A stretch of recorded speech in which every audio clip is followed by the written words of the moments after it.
You will have found within your own viewing experiences that it can be easy to pinpoint films directed by certain individuals. Within a director's body of work, they may tend to use similar themes and styles.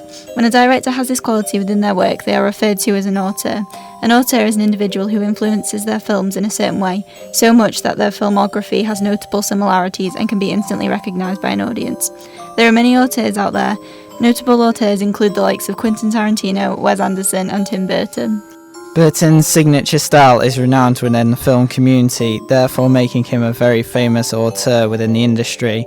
His unique and distinct style is immediately noticeable throughout his films, with the themes usually being dark, gothic and extremely quirky in some way. With the film industry being so expansive, being an auteur can allow you to set yourself apart from the existing market. Tim Burton's auteur style is one that we can look into in order to see the way in which he works. So what is it that makes you say that's definitely a Burton film? Besides the appearance of Johnny Depp, if you placed his films side by side, you would begin to find consistencies within them and to understand his style. It is ultimately the imagery in Burton's films that help define his style. And so using mise-en-scène as a method of analysis, we can take a close look at how some of his work establishes him as an auteur. Firstly, Burton tends to intertwine and mix both the average world and the Gothic world through the use of his settings. A prime and obvious example of this is within Edward Scissorhands, a film that directly juxtaposes a modern estate and large Gothic castle beside each other, shown together in many of the same shots. This is largely contrasting and creates a very quirky imagery, quirky being a staple of his work. This contrasting imagery and use of mise-en-scène also shows to us one of the themes that he commonly uses within his films. The theme of being an outcast in society and not agreeing with the conventional norms of today. The settings in Edward Scissorhands directly mirrors this theme. Another film that does this is Dark Shadows, in which vampires are living within a modern society. The contemporary and modern world exists alongside the family of vampires who don't fit in within the modern society. Frankenweenie is another example that incorporates this. The entire film takes place in a completely normal setting, however the use of black and white adds a horror element, as does the use of paranormal activity. In terms of camera movement, typically Burton tends to use panning shots in his opening credits. He does this in Ed Wood, Beetlejuice and Corpse Bride. Each seems to introduce us to the locations of the film. Burton's locations are typically important as they give us an insight into his warped worlds.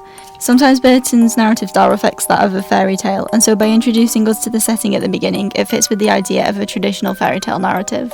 A misfit, or isolated character type, is usually used in films. Edward Scissorhands, again, is a prime example of this Burton stereotype. The actors Tim commonly uses are Johnny Depp and Helena Bonham Carter, as well as various others, including crew members such as composer Danny Elfman. These actors seem to be able to, time and time again, conform to Burton's extravagant and strange character types. These actors also play wild and wacky characters outside of Burton films, for example, Depp playing the outlandish character of Jack Sparrow in the Pirates of the Caribbean saga, and Helena playing the deranged Bellatrix Lestrange in the Harry Potter films. The fact that he brings in actors known for their diverse and odd roles means his auteur quality is enhanced. This adds to the idea that Burton's films are known for their peculiar and offbeat qualities. Corpse Bride is a film that incorporates this misfit character, with the main character, Victor, being swept into the foreign world of the dead and therefore being an outsider. He is also an outsider to those around him in the real world.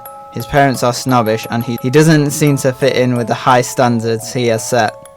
As well as the main character being somewhat of a misfit, they are typically skittish and unusual.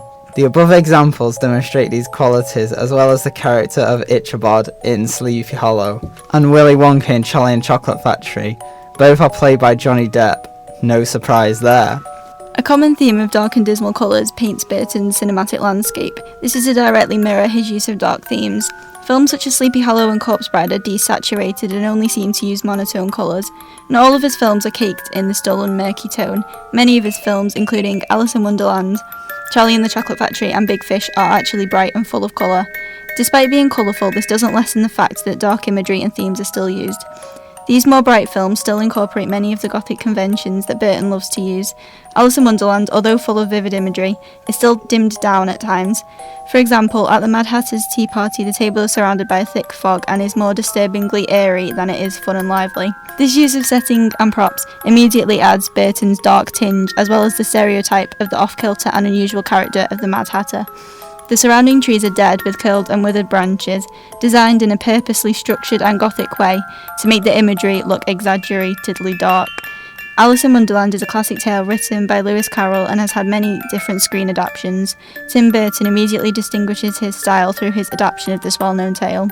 When comparing his version to other movie adaptations, you can immediately see that he has a specific style that distinguishes him from others and establishes his auteur quality. Tim Burton also likes to base his storylines on, or get involved with projects revolving around the subject of death. This is seen in many of his films such as Beetlejuice, Court's Bride and Sweeney Todd. From this theme we can expect to see things such as graveyard settings, undead characters and storylines with the concept of horror. In the movie Court's Bride we see the dead entering the world of the living and vice versa. This is the perfect movie for Tim Burton to be involved in, as it suits his surreal kind of style, which we all know him for. This concept, however, is done with dark humour which Burton adopts into his films.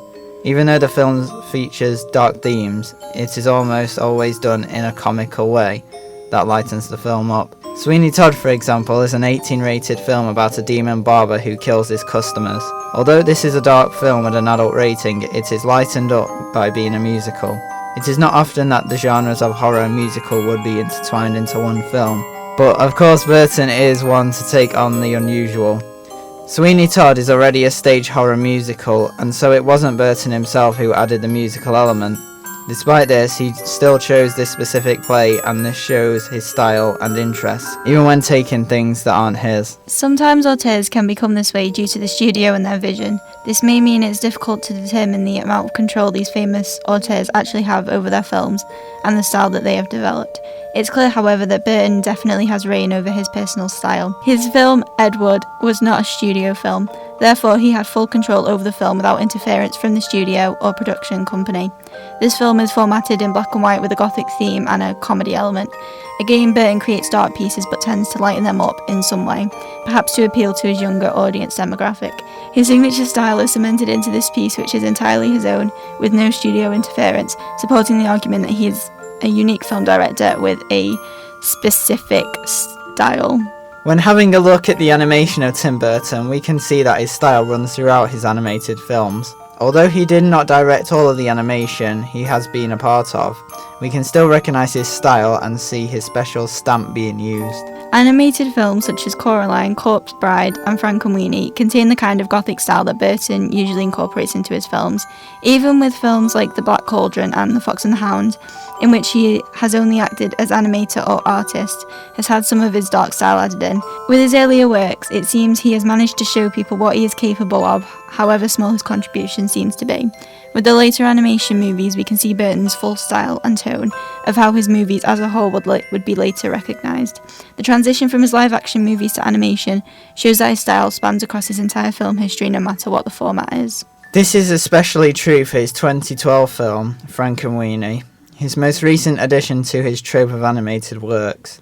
The mise-en-scène used within Frankenweenie fits his gothic approach. It is all shot in black and white and features an animal he commonly uses within his films, dogs. The film centres on a dog being brought to life and is one of his staples within his work. Other films that feature dogs are Court's Bride, Mars Attacks, and one of Burton's lesser-known shorts, Vincent. Tim Burton, along with many others, is a unique auteur who has contributed greatly to the film industry, and his works are recognised and appreciated by many. The end.